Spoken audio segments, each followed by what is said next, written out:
Good morning. We're at the self-builders get together, and like I said, we've got something special going in today.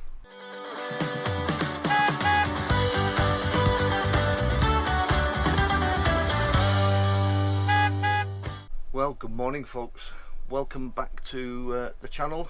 We're off to the South Central Self-Builders meetup where we're going to have a couple of jobs done on the van, and I'm really excited about this. I'll show you later on, but it's going to be absolutely epic. It's going to be brilliant for me. We're just at a pub stop, the Crown Inn, about 5 minutes away from the Turnpike Showground at Shrewsbury, and that's where the event's being held. And we stopped here overnight. We went in for a little bit of food yesterday and a couple of drinkies, and that was quite nice. The road is quiet of the evening, but during the day you get a lot of traffic coming through. It's like a little village and you get a lot of traffic coming through, so a little bit of a disturbed night. The wind was howling again, a little bit of traffic, a little bit of wind, but all in all it's not bad for a free stopover. So yeah, not much to it. As you can see, we're parked here and the pub is just across the road, but yeah, literally just a car park. And all three of us are here, so Womble and Will. So yeah, we had a couple of little drinks in the pub last night, a little bit of a meal, simple pub grub, but for a free stopover you can't complain.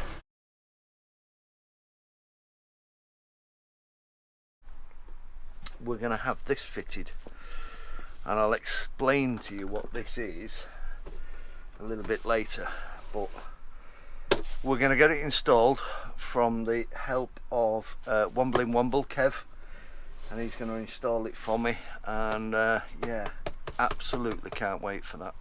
So this is General Ecology's Nature Pure, and this is the QC2 version, so it's version 2 of it. It will purify any water within the UK and Europe into pure drinking water.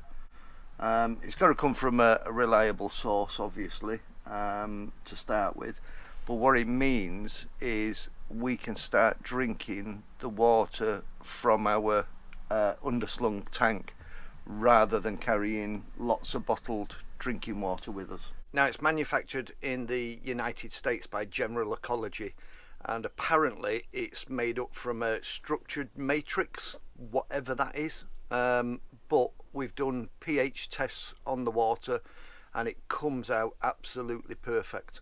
So it's got ultra fine microstraining. It uses no chemicals or no electricity, so it filters out bacteria and other contaminants down to 0.4 microns absolute. So it also captures and filters herbicides, pesticides and other solvents, as well as chlorine and other trace contaminants. So each cartridge will filter around 3,000 litres of water. That means a saving of 600 5-litre bottles of water. Now, I know bottled water to purchase in a supermarket is quite cheap these days, but any saving is a saving. So if we don't have to buy it and carry it, not only are we saving the money, we're saving the weight in the van and we're gaining back more storage. So enough of me talking, let's crack on, get this thing fitted. So as you can see, we've made a little bit of a mess taking things apart here, just so Kev can get his hands in my hole. And I'm up to my elbows. And he's up to his elbows in it. Because it's rebuilt and nothing's in the same position it come out the factory, things are a little bit tighter than what they were originally. But we're getting there. So as you can see, we've put the bracket on ready for the filter, and Kev's actually put it far back in the cupboard, which means we don't lose any cupboard space, which is fantastic.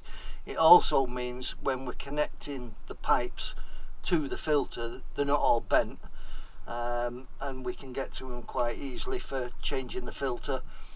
And then we're going to feed the pipes off the filter down into the cupboard down here that we used as our cutlery drawer, and you can see the blue pipe at the back. Well, we're going to T-piece off into that and then back through the little hole at the top of the cupboard straight into the filter. So I'm going to go in there. Ready. This is it's not my van, so I'm enjoying this. It's even Liam's cutter.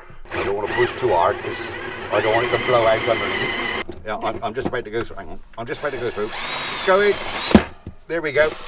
Look at that. I know, and is it all them nice electric cables underneath Yeah. for you as well? Well, there we go. We've got the tap in. So we've got the tap. It's not plumbed in yet. We need another piece to connect the main water line to tee off that one. You can see now we've got the tap ready for my soda stream, so we can have pure drinking water from that into that and give me fizzy pop, because that's all I drink. So we've managed to pick up a little bit of pipe. We've put the T-piece on for the filter, so the filter will come off here towards the tap, and then we picked up another John Guest fitting, because where the filter's routed through the cupboards, there wasn't quite enough of the pipe that came with the filter, so we've had to get a little extension piece, which we've now made up. I've connected the new blue pipe to the old blue pipe with the original connector. You can see the red one in the back of how it works. The tap. I need 3 arms. I do need 3 arms. Right. If I bring it up, see, they put a connector onto the end of these. If I can get him up there, that is the same size as the border pipe as the original pipe. So as you can see, the tap is now working absolutely perfect. What it means is we can now use that to make that like this.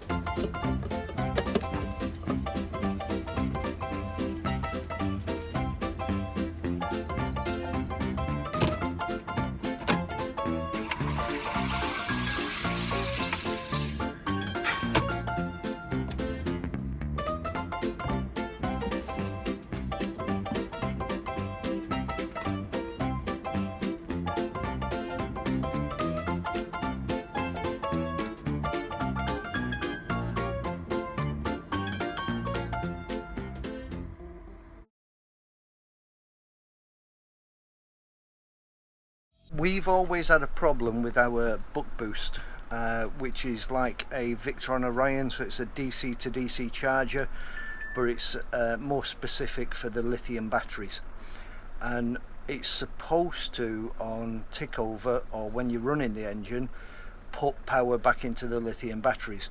Ours never did, so we've found an expert, Alex, who's had a tinker with it. I don't know what he's done wizardry pokery stuff to it, and it's now fixed. We have the engine running, and as you can see from the app, we're getting plenty of power in. What have we done?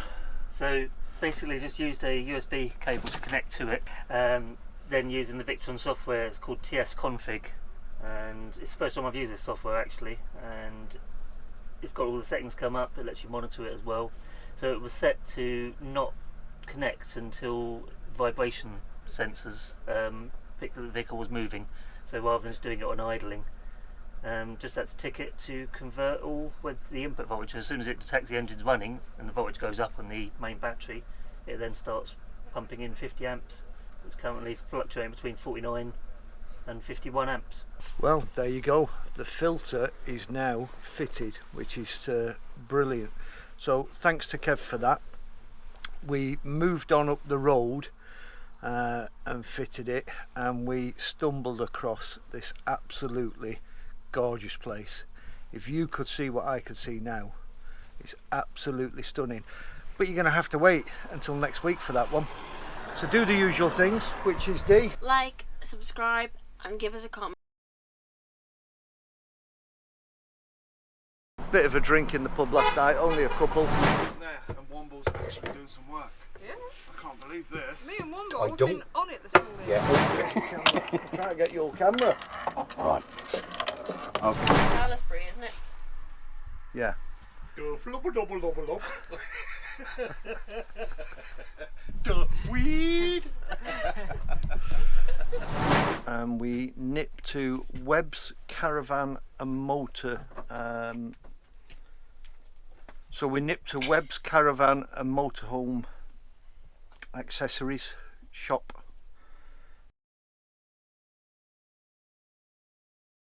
It's a little bit more windy this morning, and when we've woken up, it was a glorious sunny day yesterday, but as you can probably hear from the wind, it's yeah, a bit cold this morning. But where are we?